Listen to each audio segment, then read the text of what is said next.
I say 80% of marketing is failure. Most of what you do doesn't work the way that you thought it would. And so that's why tracking and KPIs and really understanding what outcome you're trying to drive is so important, because if you're not driving the intended outcome, you need to move on and pivot very quickly.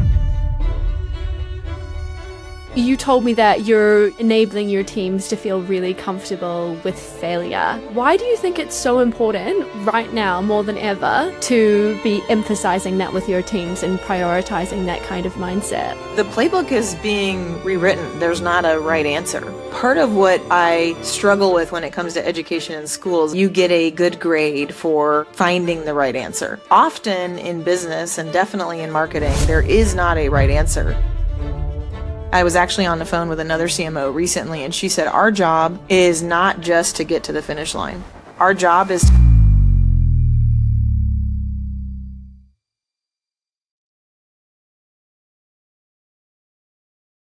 Hi everyone, and thanks for joining me on another Finite by Clarity podcast. Today I'm speaking with Amanda Cole, CMO at Bloomreach, about dealing with failure. It's a super candid episode, including Amanda's own experiences with failure, how she leads her team and wider organization through failure, and why, at the moment, failure is both inevitable and important. We're dealing with new exciting technologies and completely changing audience behavior. Suffice to say, if you're not failing, you're not succeeding.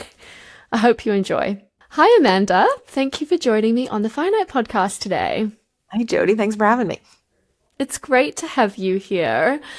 We've only talked briefly before, but I was very enchanted by your topic suggestion and what you're thinking about at the moment.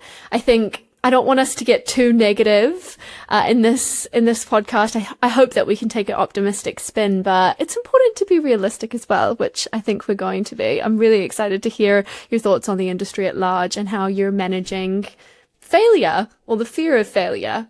Never been described as someone feeling enchanted before either. I'm sure our listeners will be as well. Enchantment, that's what it's about. Okay, so why don't you enchant us with your background and your experience today? I know you have a super impressive career so far. So yeah, how did you get to Bloomreach and your CMO position now?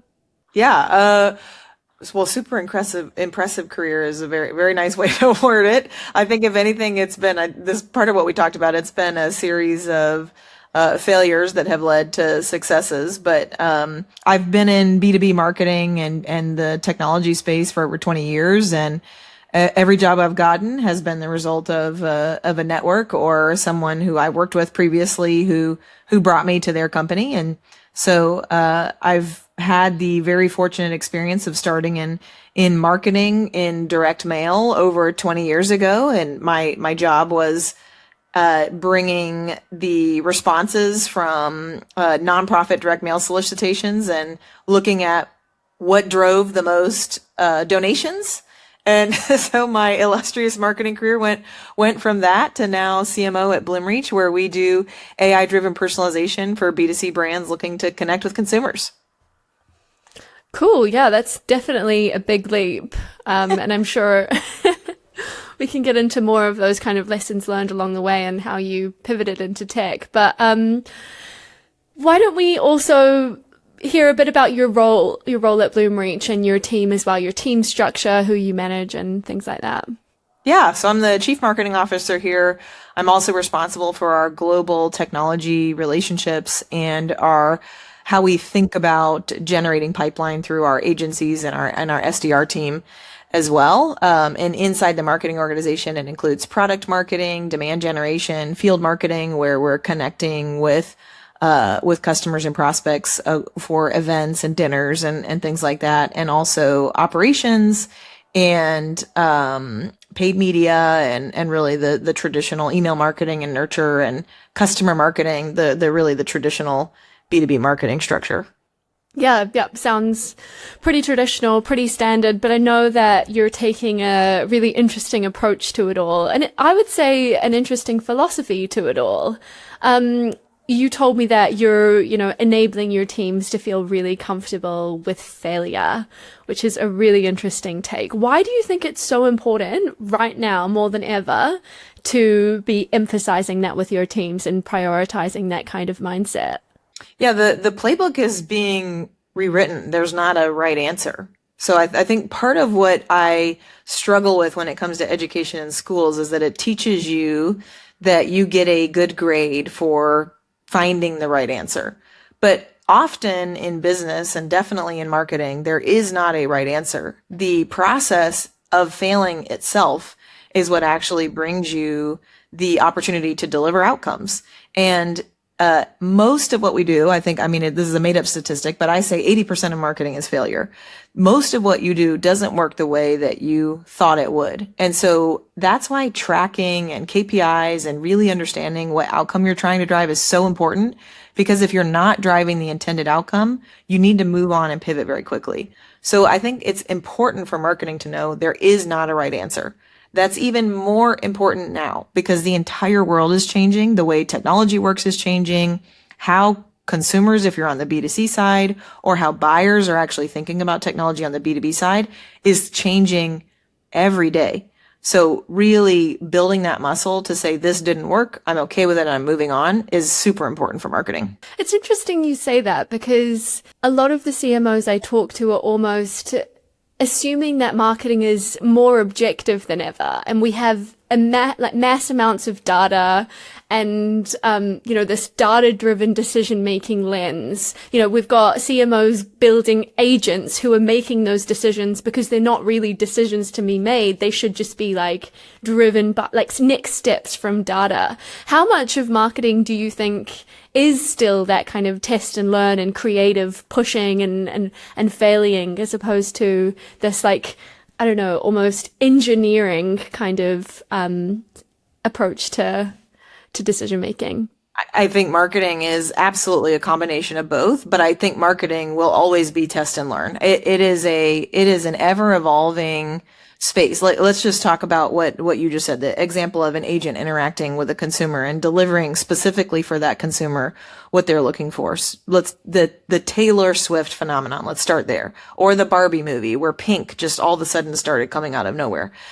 Agents would not have had the context that pink was associated to Barbie. They would have started to see a trend very quickly that pink was becoming a dominant color in searches. And so they likely could surface or do better product recommendations for pink. But the story and the connection to the market moment of Barbie or the sparkles related to Taylor Swift, as an example, requires that human connectivity and ingenuity. That's an example of something very obvious that I think we were all able to arrive at that conclusion. But in B2B, where the context is nuanced. So and maybe this is too technical of an example, but it's one that I'm dealing with today. We have a technology called contextual bandits, and contextual bandits is something that's in AI and ML where it actually helps you connect elements of a product catalog with a different data set, like a customer profile. Contextual Bandits is the engineering name. When we launched it at Bloomreach 6 years ago, we came up with a super creative name called contextual personalization. And let's just say it still was not a very sexy way to describe it. Since then, the industry's moved forward, and they've now, some great marketer called it AI decisioning. And so when you look at how we would train our agents, so if we loaded an agent with our taxonomy to understand our business language, we would describe the solve to a problem as contextual personalization. But the moment that's happening in the market, similar to Taylor Swift, is a description of AI decisioning. And so as a marketer, as a marketing team, that's an example of something that we failed at. We failed at coming up with a name that would resonate with the market and build a really great story around describing something that's very technical, but that actually has some pretty significant business impact. Someone else solved that problem better than we did by calling it AI decisioning. That's not a problem an agent is going to fix for you, though. Does that make sense as an example? Yeah, absolutely. I think so many leaders go on about, it should be AI with a human touch. And I think that really brings it to life, an example of how humans and AI does interact and in those kind of hyper-personalized one-to-one interactions, yes, you can be data-driven, but in those really kind of structural, systemic or branding, creative-led moments that should be, contextualized with the industry. That's a really good example of where humans should be leading the loop. Do you think that AI will ever be able to contextualize in that way itself, and be able to kind of read the market on a day-to-day basis and make decisions from there as well? Absolutely. I mean, if you think about the kind of data that we can give AI, we can give it weather data, we can give it news information. It can and will be able to start to build correlations between these things. And you can either choose for it to surface it to you as insights. And it could say something like, maybe over the weekend, it could say, we're seeing a tremendous surge in pink products. We also see a whole bunch of news articles about how well the Barbie movie is doing. Do you think that Barbie and pink are related in some way? And should we change a taxonomy about how we describe the products? That is absolutely something you could begin to build and think about as the combination of a context and agent layer. But that context, thinking through like what are the things that I want to know and understand and track with agents is what I think the value of the business leader of the future is going to be. What are the context point? What matters to my audience, to my intelligence, to how I operate my business? And what are the areas in which I need to build that specialized context? Much in the same way you would with your human org. You would think about what are the tools, capabilities, data sets, information that they need to have access to and understand. You will need to be doing that same thing for your agent workforce. Well, this is what I think is interesting, and I think it's good that we're talking about agents so much, is this is a key example of something completely new within the marketing world that there's not a playbook for. Right. And like within agents themselves, there needs to be room for that failure too. Like, yes, it could be the AI agent doing the failure, or it could be the human behind it failing with that agent because, the agent doesn't have accountability or responsibility. Is that what you're kind of enabling your team to get comfortable with as well? Yeah, I mean, it's very, very scary when, for example, you turn over decision making to someone else, even in the human world. So I 20 years ago hired my very first marketer. And I'll tell this example. If she hears this, she would laugh. She works for me still today. So maybe it was 15 years ago. I don't want to age her in any negative way, but we were, I had done marketing. Most of the time I'd been a marketer of one. I brought her on to really run our digital marketing. So our email marketing, landing pages, those kinds of things. And back in the day, there was an app that when you loaded a browser, only on the local browser, it would change the name cloud to but. Maybe this is not appropriate for a podcast, but this is an example of failure. And so I was editing a page in HubSpot, a landing page. And of course, at that time, everything was about transitioning from on-prem to cloud. And so this page on my back-end view had multiple examples of cloud. I published the page. Well, of course, the source of that content had been changed to the word but because of this app that she had hilariously installed on Chrome as a Chrome extension. Well, it actually published and became a live landing page, and we had a prospect send me an email and say, not sure if you know this, but your landing page says but everywhere. So this is an example of where even turning decision-making over to a human is very scary, and the outcomes can result in failure. And that's obviously very low impact failure. But the process of turning over decision-making and the fear behind that is not unique or new. The difference is the scale and the volume of decisions that can be made with an agent within a matter of minutes. So taking that example, an agent could have done that to 1 million pages within 5 minutes instead of just to one page. And so that's where that feedback loop, we talk about this a lot, where's human in the mix and those kinds of things. You need a period of time in which you're checking the work, in which you're making sure that the outputs are correct But the point should not be to build a process in which you are inserting humans consistently over time.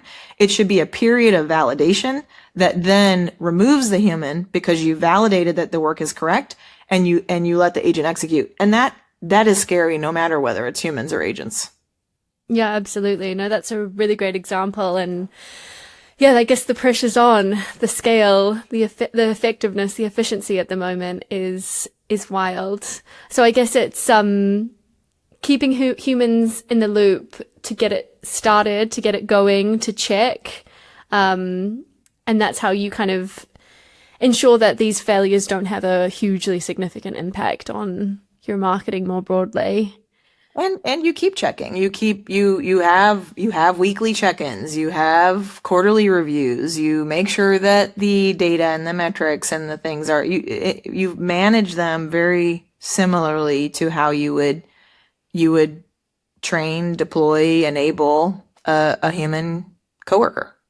And when you're enabling your team to kind of set up these agents and test and learn, is that really where the creativity lies as well? And are you asking them to, go big and go bold and expect this not to work? Or would you rather it be more iterative and cautious? Ooh, I'm definitely on the high risk end. And I think there are very, very few things in marketing that, especially on the B2B side, that would cause major long-term issues. So no, I would say I definitely go for let's go for broke. What I'll say I've done poorly is actually bringing people along. So I think I've attached to a group that are moving fast, that want to break things, that are pushing boundaries, but I haven't been sensitive enough to the way that impacts the rest of the organization. I was actually on the phone with another CMO recently, and she said, our job is not just to get to the finish line.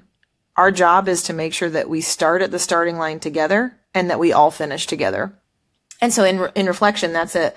While I have been super excited about AI and transformation, and we've done a ton of incredible things, I have failed at making sure to be intentional about bringing the organization along. And if that means I need to slow down a little bit, then I should be more sensitive to that. So my natural inclination is to say go big, but I think my responsibility is to bring everybody along with me. Everybody within your team itself, or the wider organization at board level as well?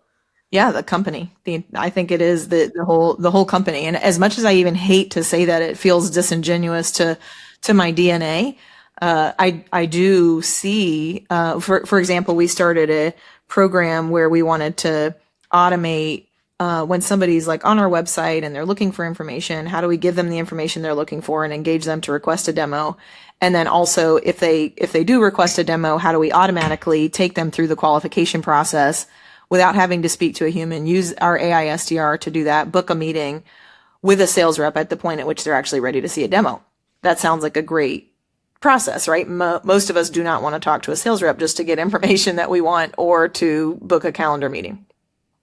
What I did not do well was talk through with the organization why it matters, what it's going to impact, how it would improve the customer experience, how we were going to test it, giving validation to the company on why this was the right decision. In my head, it just made sense and was something that we should do. And I discounted the feelings and the emotions of other people in the company. So I hope I have learned from that experience, but that was something that in hindsight, I definitely could have done better. I think it's interesting because I think marketers have always been, prone to shifts in the industry, prone to their jobs kind of evolving and moving, digital transformation. I mean, if you go even further back, web, and then, I don't know, this move towards community, that there's just so many different steps every single year. There's so much to keep on top of that marketers are so used to that fluidity. But I guess within the wider organization, they might not be, and they're used to structure and tradition and the same conversation. So how do you actually go about getting them more comfortable with, failure and creativity and big, pushes? Well, I mean, I think I have done a terrible job of doing it, so I don't know if I have the answer for telling you what I'm doing. Lessons learned. I'll listen to that one. But this CMO who I was speaking with, I thought the analogy was incredible. Like you need to be intentional about getting everybody to the starting line first. And so my takeaway from that was the next time we do this, I need to do a much better job level setting where we are and where we're going. Now I don't know the best way to do that because I haven't done it successfully, but like, where are we and where are we going? And then as we're going, and again, this was the other thing that she said, you got to start together and you got to finish together. I need to be very sensitive to the pace of the rest of the organization. Are they still with me? Or am I really far ahead? Or am I behind where the organization is? Do I need to catch up? And that analogy that she gave was something that I hope I proactively apply in future projects. Yeah, thank you for your candidness. That's really great. So I guess getting to the starting line is one thing.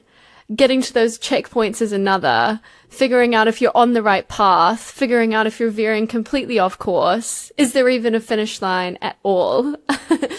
How do you know when to let something go or to keep pushing and pushing, knowing it will work? It sounds like you're really kind of confident with your own instincts, and you have such a great network to learn from, and yeah, you're very confident in leading these big moves. Have you ever, hit the brake and completely swerved? Yeah, my husband is a trauma therapist, and so he came up with another great analogy. He said there was something that we had been doing, and I really wanted it to work. And of course, AI has blown up and changed a lot of our lives. And he said, this is a bit like you've been running a marathon, and 12 miles in, you realize you went the wrong direction. And so you can either keep running or you need to start over. And so when something's not working. But the mental energy, the physical energy that it takes to accept that and basically say, these last 12 miles that I ran they did nothing and I need to start over. That is where the really difficult decision comes in. And so that's where that discipline and that grit to say, I know this isn't working. I'm not going to keep pushing and I'm not going to keep running to not end up at the finish line that I set. I'm going to start over. So I genuinely believe that we know when something is not doing what we expected, but it's really hard for us to give it up. It's the sunk cost fallacy. But I guess when you're aware of that bias, then you can override it and you can just try and suck it up and turn back. That analogy of the marathon, honestly, too visceral. I couldn't deal. I think I would give up. If it was well, I wouldn't run a marathon to begin with, but if it was a marathon, I would 100% give up. Yeah. Do it another day, next month, maybe. Yeah. But that's what marketing is, especially when you are scaling, I guess. Right. And you go so fast in one direction over such a short period of time these days. To turn back and walk back with your tail between your legs takes even more courage. That's right. And it is exhausting, even though we're not actually physically running a marathon. There is a mental and emotional tax to these things. So that is part of marketing. It's like, grab your glass of wine, get that piece of chocolate cake for that night, and get back to it the next day. Exactly. But it is funny how marketers, as I say, we are used to it, and I guess the mindset of a marketer will do us well, for a long time coming. But the day-to-day is just changing so much. How are you seeing the marketing role evolving, especially those within your team? What new things are you asking from them? What new skills are you looking for? What new skills are you hiring for if you're hiring? Like, how is the marketing trajectory changing?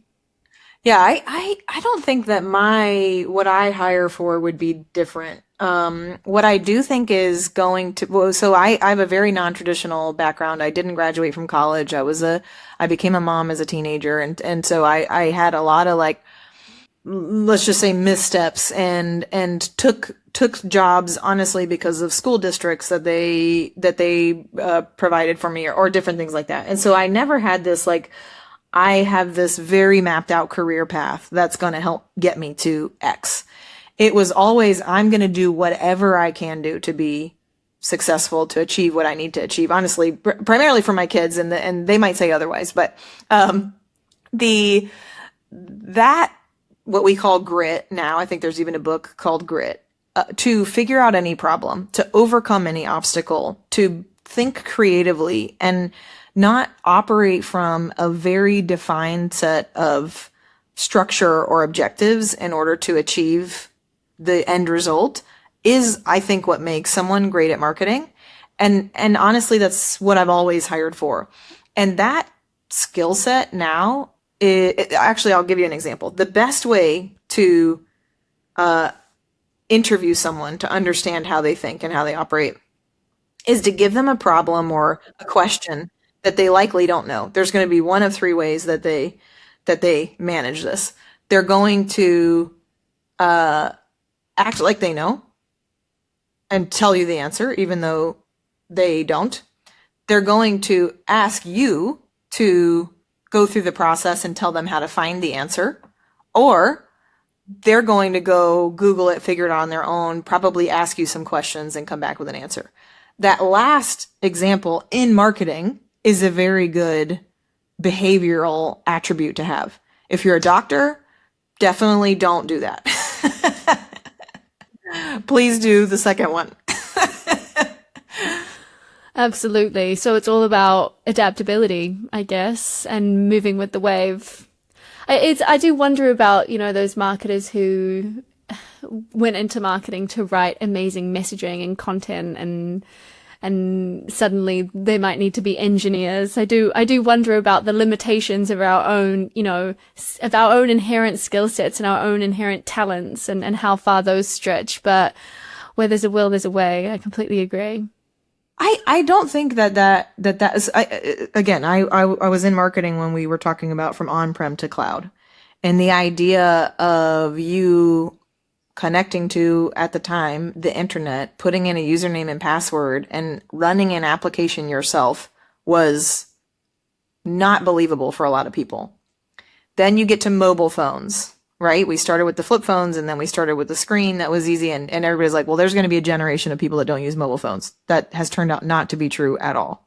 And now we're moving towards, okay, there's going to be this technology that's right now technical. I mean, I actually vibe coded an entire marketing strategy application over the weekend in Lovable. I know nothing about engineering, but because you can now communicate with a computer using something that is familiar to all of us, which is just language, you can all of a sudden build things without needing to be an engineer. You just need ideas. And nobody has more ideas than marketing. I love that. That's so creative. Absolutely. No, you're totally right. We don't necessarily need to be engineers. We just have to have ideas and communicate and still retain that creativity, I guess. And I will go back to your earlier point about people who are incredible with words or storytelling or visualization. We all know this at this point. AI does not creatively explain things.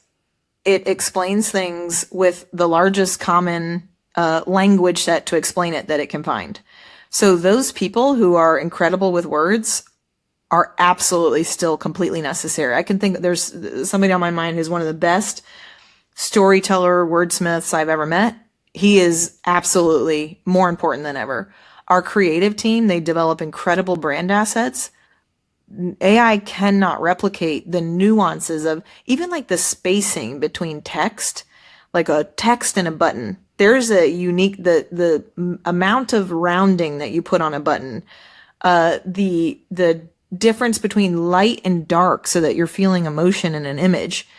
AI can replicate, it can copy, but to actually come up with that like unique owned visual, that still requires absolute human creativity. It's not there. AI can't feel the final product. It just can't feel it. That's right. Yeah. That's right.